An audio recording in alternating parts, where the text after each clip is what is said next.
I really don't think that I could be any more bullish on altcoins, especially even XRP, than I am right now. I think everyone right now in this space understands that there is going to be a huge wave in this market. They just think that it's going to take a very long time to get there. But even when it comes to Bitcoin and most of the altcoin markets, the bids, the volume, the value behind them that's flowing in is just piling up behind this, boring price action.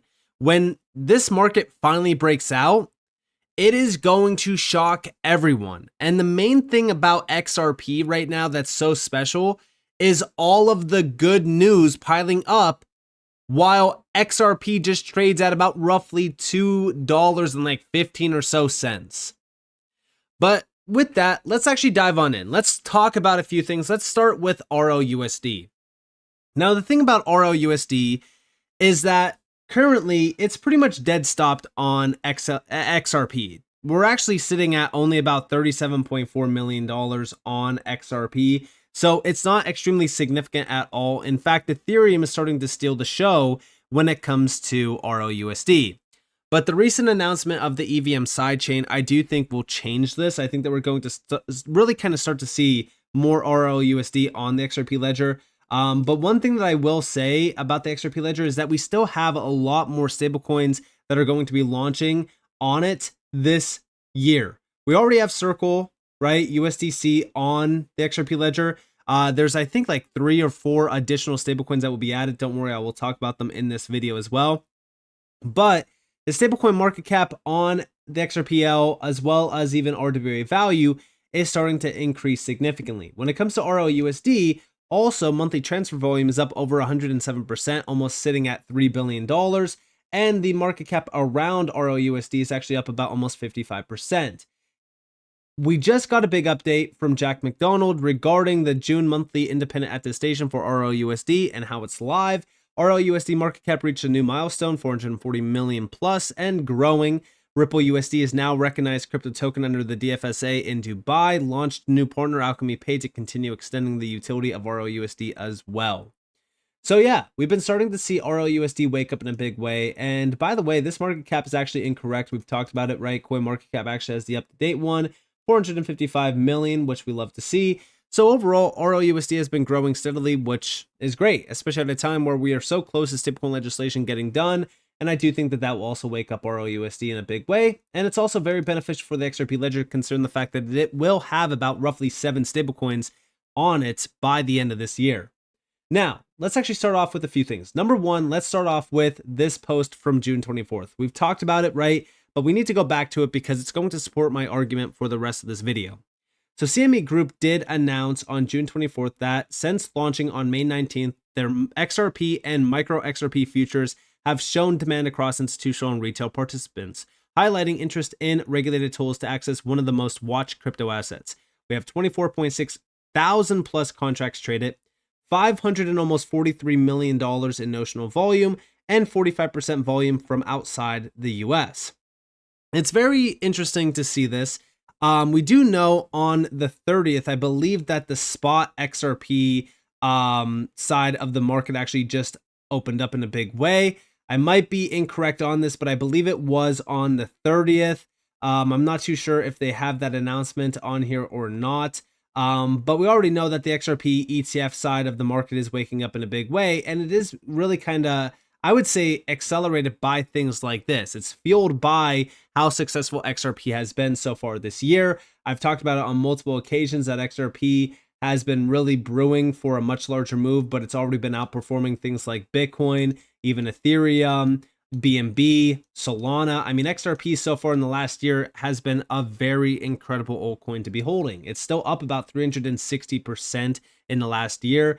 And I think that institutional players are recognizing this. I think that that's also why we have so much ETF demand for XRP, because they want to get a piece of it since it's already outperforming Bitcoin, which has been very successful around ETFs.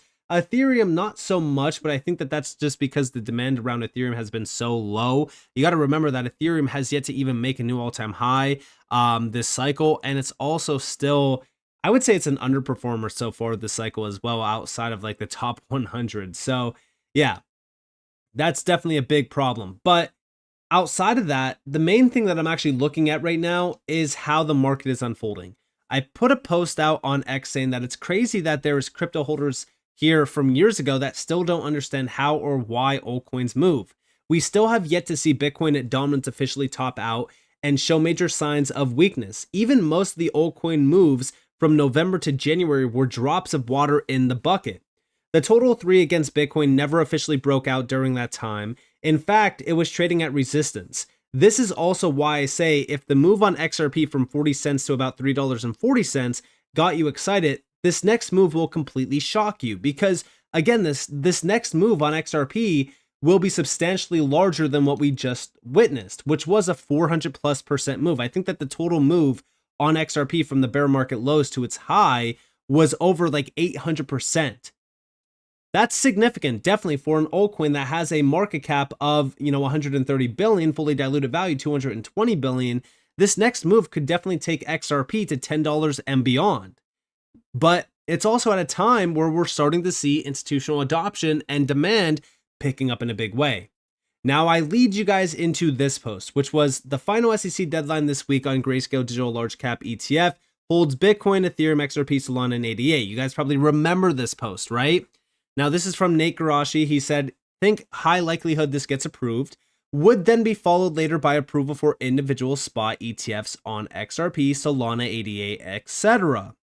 Now, when we think about this, we just got approval of this.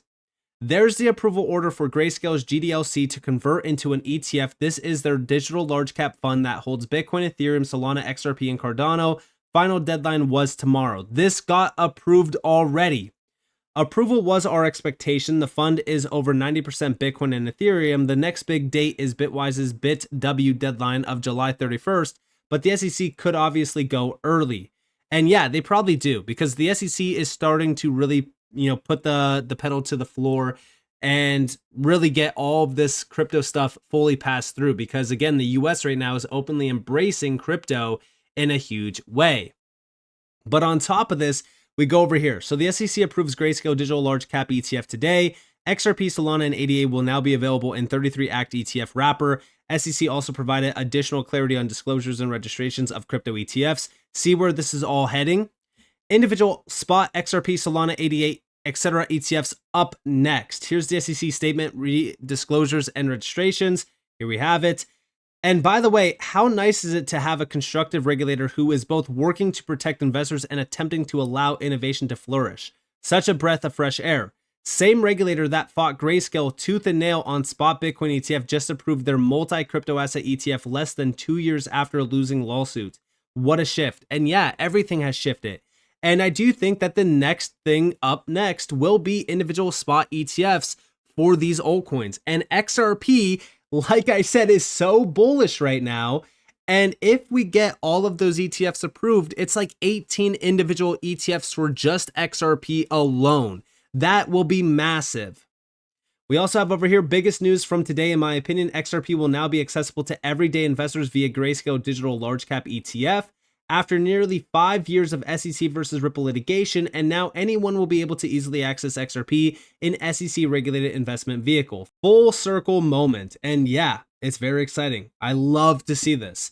Now, on top of this, let's go over here.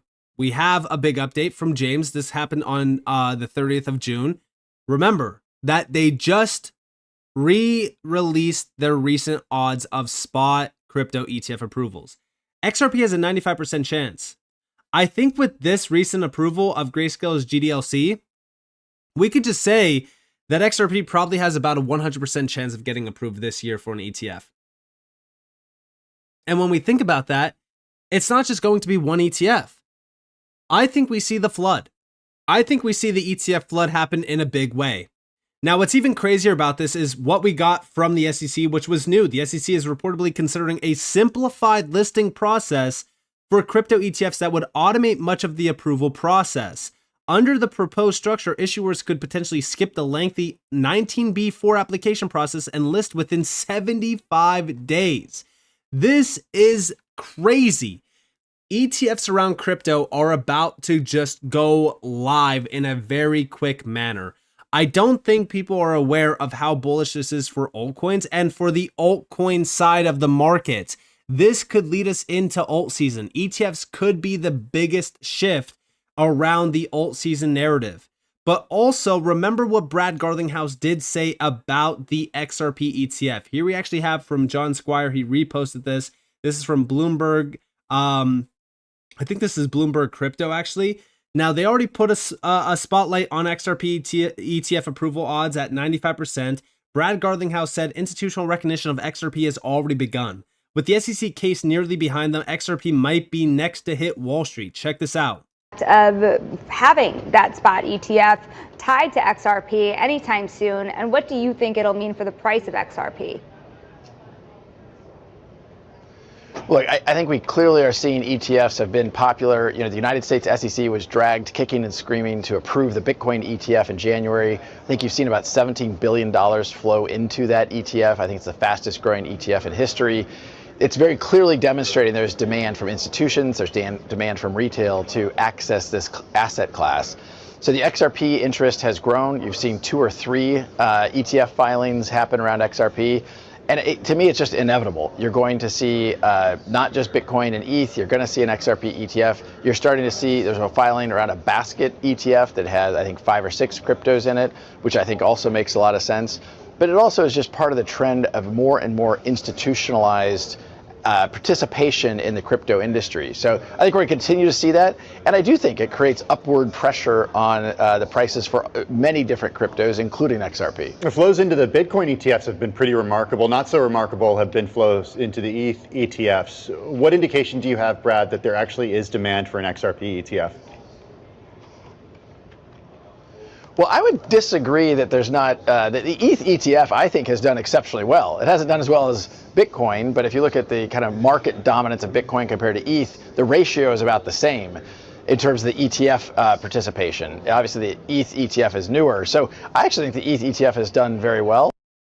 So yeah, I mean, listen, when we really think about the XRP ETF, Ethereum definitely did pretty well. I mean, if we're comparing it to Bitcoin, yeah, obviously the Bitcoin ETF did blow it out of the water. But when it comes to XRP, I think that the narrative will change. Why? Well, think about all of the things that have happened so far this year for the XRP Ledger.